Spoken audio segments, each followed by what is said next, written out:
Hey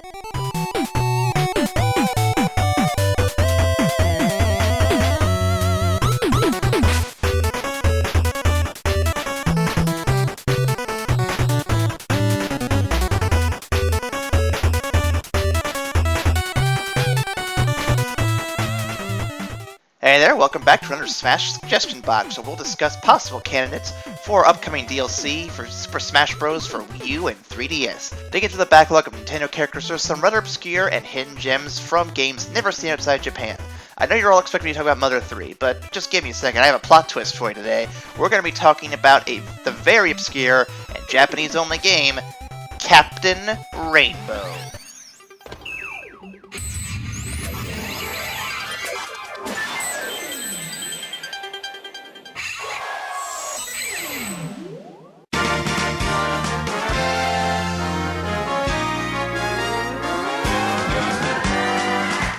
From a place called Mamurica, land of the free, plays a yo-yo wielding superhero called Captain Rainbow on TV. Seriously, he's from America and he hasn't been localized for the US? Come on, Nintendo, missed opportunity! After many years on the TV, his show becomes less popular and he decides to visit a place called Min Min Island, where he is told his wishes can come true. So it's Disney World. Nick arrives to the island, seeing weird creatures struggling to paddle the island as well.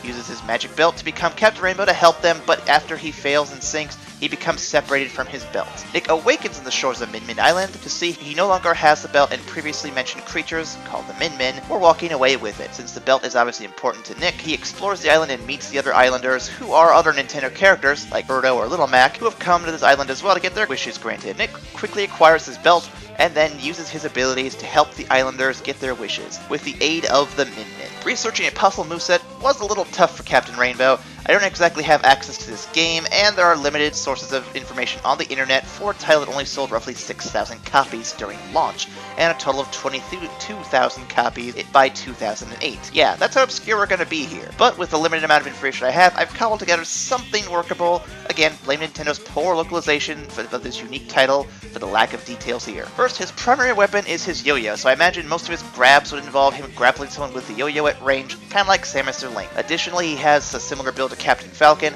so I could easily see him being a clone, but his movements are much more comical, slower, and his fighting style would be more cartoonish than that of Falcon would imply. So I would think he'd be slower than the existing Captain Falcon, but perhaps a little more powerful, not like Ganondorf, but somewhere in the middle of that. An idea I like would be that he uses his yo-yo for his normal attacks. This would extend his range of his hitboxes to be a little less predictable and make him significantly harder to read for said attacks. Plus the idea of charging his smash attacks to extend the range of said attack even farther, allowing him to really mess with opponents. Think like Ryu, but range instead of power. This will help keep him from being a straight-up Captain Falcon clone. In the game, Captain Rainbow has a cool dash move, at least behind a trail of rainbows, which would make sense for his side B attack. It's just a charge attack with a particle effect that can hurt foes a second longer if they're stuck in it. Down B would be a rainbow burst, which would explode an aura of rainbows around him. The normal special is tricky, but we've already used the concept of the yo-yo for normal attacks, and while I could just make it a simple rainbow punch attack, I don't want to rip off Captain Falcon too much. Then again, sticking with the theme of range, what if the punch, if held, shoots a rainbow particle effect a short distance outwards from Captain Rainbow?